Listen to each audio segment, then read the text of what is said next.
We are looking at how to pronounce this word as well as how to say more interesting and related words both in British English and in American English, as the two pronunciations are different for this word.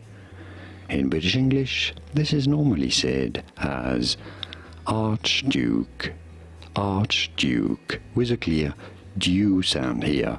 Archduke. In American English, however, it is normally pronounced as Archduke, Archduke, with a duke sound here.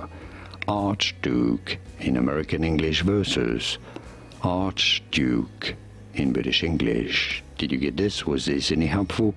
Let me know in the comments and by using the like button to support. Here are more videos on how to pronounce more words in English whose pronunciations aren't exactly always obvious. I'll see you there to learn more. Thanks for watching.